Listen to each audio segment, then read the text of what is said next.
درود شریف پڑھ لیجئے۔ الصلاۃ والسلام علیک یا رسول اللہ وعلی آلک و اصحابک یا حبیب اللہ۔ الصلاۃ والسلام علیک یا نبی اللہ وعلی آلک و اصحابک یا نور اللہ۔ آج کا ٹاپک حقوق اللہ اور حقوق العباد سے ریلیٹڈ ہے۔ حقوق اللہ کا مطلب ہے اللہ کے حقوق۔ اللہ کے وہ حقوق جو بندوں پہ فرض کیے گئے ہیں وہ حقوق اللہ کہلاتے ہیں، اور اس کا تعلق اللہ تعالیٰ فرماتا ہے میرے اور بندے کے درمیان ہے۔ میں چاہوں تو بخش دوں، میں چاہوں تو سزا دوں۔ حقوق اللہ میں نماز، روزہ، زکوٰۃ اور دیگر عبادات آتی ہیں جو بندہ صرف اللہ کے لیے کرتا ہے۔ حقوق العباد سے مراد وہ حقوق جو بندوں پر فرض کیے گئے بندوں کے، یعنی کسی کا دل دکھانا، کسی کی حق تلفی کرنا، کسی کے ساتھ حسن سلوک سے پیش آنا، یہ سب حقوق العباد میں شامل ہیں۔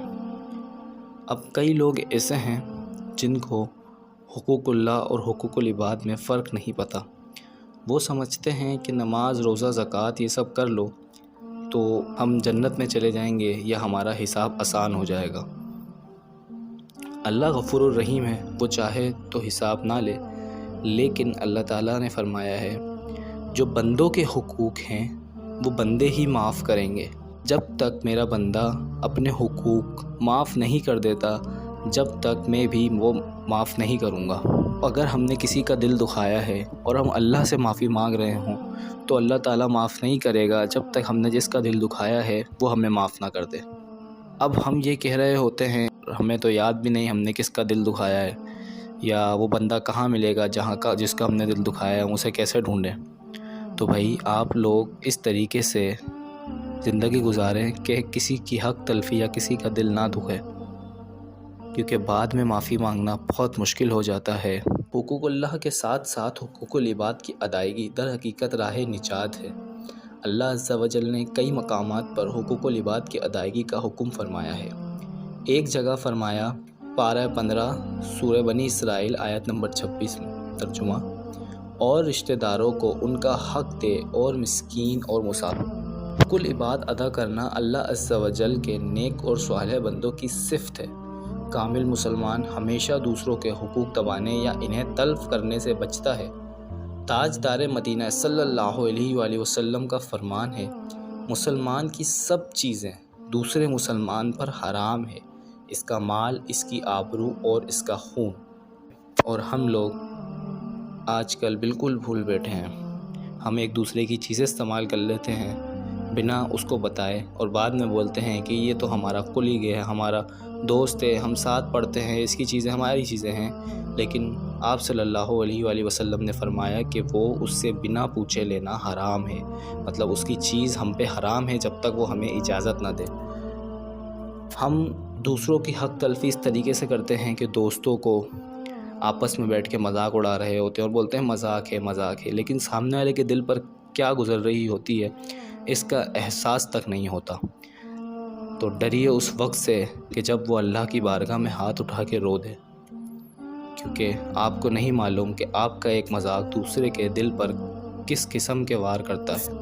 اللہ تعالیٰ قرآن مجید میں ارشاد فرماتا ہے بس اے مسلمانوں، اتفاق فی الخیر میں بخل مت کیا کرو، بلکہ قرابت داروں اور ان کا حق دیا کرو، اسی طرح مسکین اور مسافر کو بھی ان کے حقوق دیا کرو۔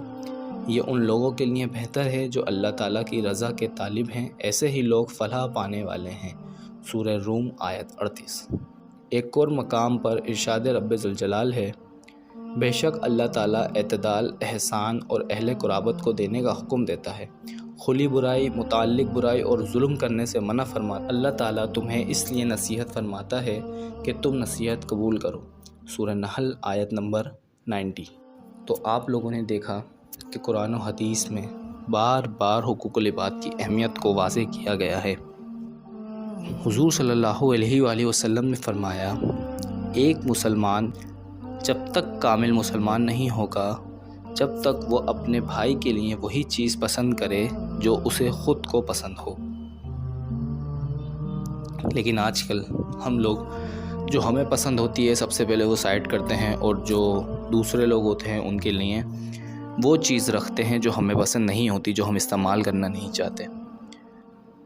دیکھا جائے تو اس میں بھی ہم سامنے والے کا حق دبا رہے ہیں، لیکن آج کل ان چیزوں پر غور نہیں کرتے کوئی بھی۔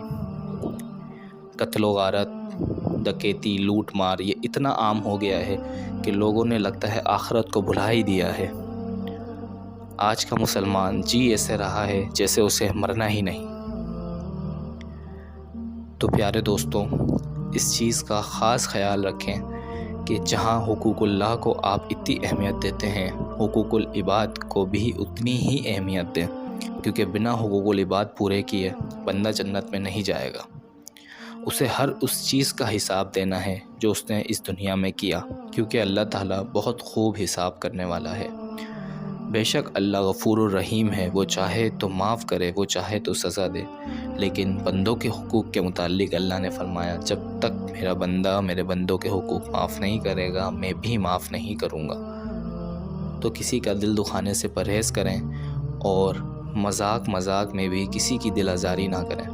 4 لوگ گیدرنگ میں بیٹھ کر ایک کا مذاق اڑا رہے ہوتے ہیں اور بولتے ہیں کہ یہ تو مذاق تھا، اور جب بعد میں وہ غصہ ہوتا ہے تو بولتے ہیں تمہیں مذاق برداشت نہیں، جبکہ اس کے دل پر کیا گزری یہ کسی نے نہیں سوچا۔ ایسے ہی کچھ لوگ غریب ٹھیلے والے کے پاس جا کر، اگر وہ فروٹ والا ہے، انگور یا چنے والا ہے، تو بنا پوچھے اس کے ٹھیلے سے چیز اٹھا کے کھا رہے ہوتے ہیں، اور اس سے پوچھتے بھی نہیں ہیں۔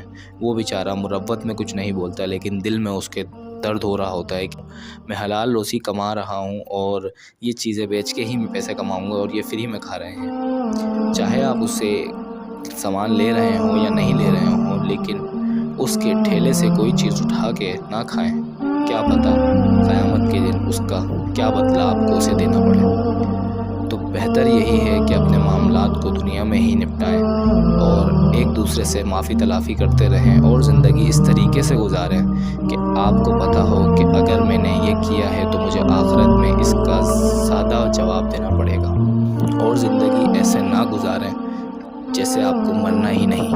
مرنا ہم سب نے ہے، ہم سب نے اللہ کو جواب دینا ہے، اپنے ایک ایک اعمال کے بارے میں بتانا ہے۔ تو آج کی ویڈیو اسی چیز سے ریلیٹڈ ہے کہ حقوق اللہ اور حقوق العباد دونوں کو اہمیت دیں، دونوں پر غور کریں اور دونوں کو پورا کریں۔ اپنا خیال رکھیے گا۔ اللہ حافظ۔